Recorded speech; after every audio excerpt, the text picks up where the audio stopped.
There are 6 types of enemies that I use on a regular basis in my Dungeons & Dragons campaign. And I'll tell you exactly where to get started with LEGO minifigures for Dungeons & Dragons, so you're not overwhelmed with decision fatigue. LEGO recently released their official Dungeons & Dragons minifigures, and this series can be a great start for your PCs, for your player characters. This is the party I'm playing with right now, and they're player characters, and as you can see, they styled them the way they imagine their characters to be. But for regular NPCs, and I'm talking about enemies here, I would start with a more generalized approach. What kind of NPCs and monsters you need totally depends on the kind of campaign you're running, of course. Are you in a city setting versus the outdoors?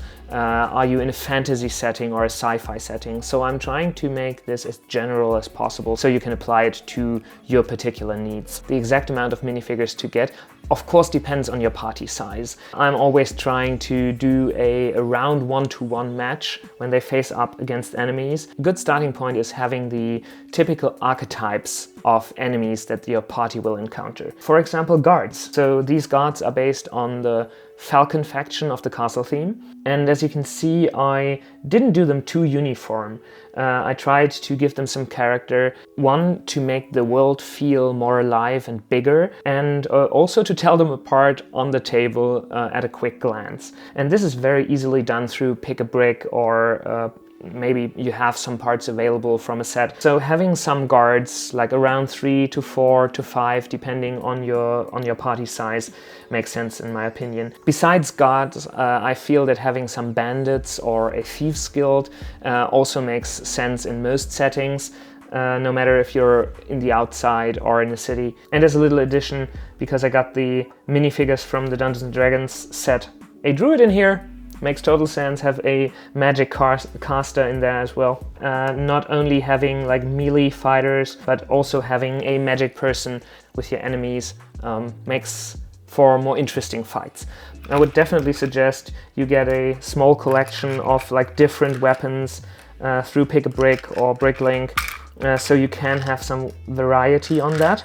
And also, of course, if you want a big enemy to have particular armor or something special, you can add that in as well to make it easier to distinguish that one character from the others. The other thing I got are more of the special NPCs. These are reoccurring people in my campaign, and they are based on more detailed, more distinguished minifigures. As you might have noticed, these use parts from the Dungeons & Dragons series as well, but I added in some dreams for the swords and some pieces I got through the Dungeons & Dragons Red Dragon's Castle set and through Castle theme, and they are more elaborately designed. So this is, for example, a character that's running the underworld in the city my players are at right now. They might not ever get into a fight with him, and they might run into his lieutenants eventually along the story, even if I always give them an out to get away from the party so they are not killed off, like my troll. So having some more special NPCs can spice the looks of your NPCs up a little, and you can always throw them in with other types of enemies. So for example, if we have the guards and there's this one bigger mercenary they got to support them, they can be a little more refined to tell the players that might be harder to deal with. I find that having some ghouls or some evil cult around is also something that you can use very often in different settings, so I have some of those. I got all the pieces either through Pick a Brick or through the LEGO D&D series, like this hairpiece that is from Strahd, the Vampire Lord, but all the other stuff is through Pick a Brick, and I believe they are based on the Ninjago series. Ninjago, in my opinion, is a great place to get stuff for your NPCs. Speaking of Ninjago, I found these very, very cool ghost pieces, as ghosts play a bigger role in my Dungeons & Dragons campaign running right now. I have multiple of these. The upper body parts are from the Dreams series, and I like the white ghostliness they bring, also a little character. But the bottom parts are from the Djinn from Ninjago. But these pieces are actually great. They replace the legs of a minifigure and have this kind of translucent, dual-colored styling that I think is really, really cool. And I brought them out actually a few days ago when I played with my party for the first time, and they were really excited to see them. And in addition to that, this is the second big bad from my campaign. If my players are watching, please stop listening right now. The bottom piece is from the Nightmare Queen of the Dream series. Oh, and the upper body part as well. But I replaced the head to make her less comical and more like Umbridge from the Harry Potter series.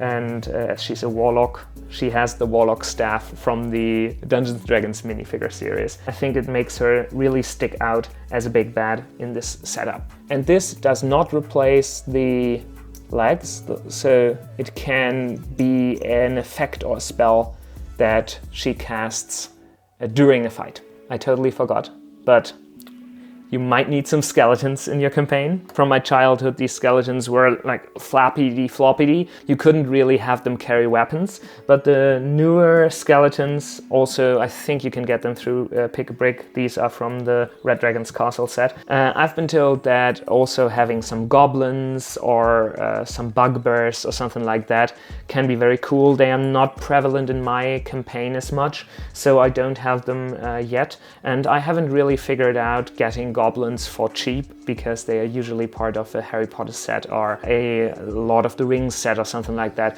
are very expensive, and I haven't found them through Pick a Brick. And always you can throw in like these shorter legs. I got multiple of these, like the dwarven legs and then the halfling legs that are not posable. I've been running my campaign with these NPCs for a while now, and I haven't really had any need for other NPCs or enemies until now. Besides NPCs, you might want some monsters, and I've been struggling with monsters, so I'll do a separate video on them. But there are some great MOCs, and these are not my creations. I just like tweaked them a little for price to get the price down.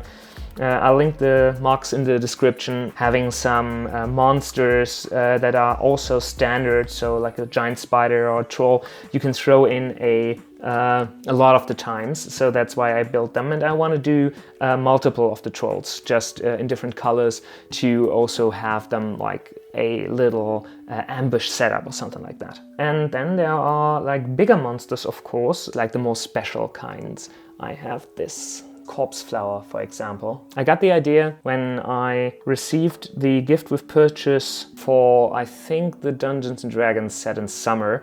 That was this flower bucket, I don't know, and I didn't have any use for it, so I built it up because free Lego, and then I thought about what monsters I could do for D&D.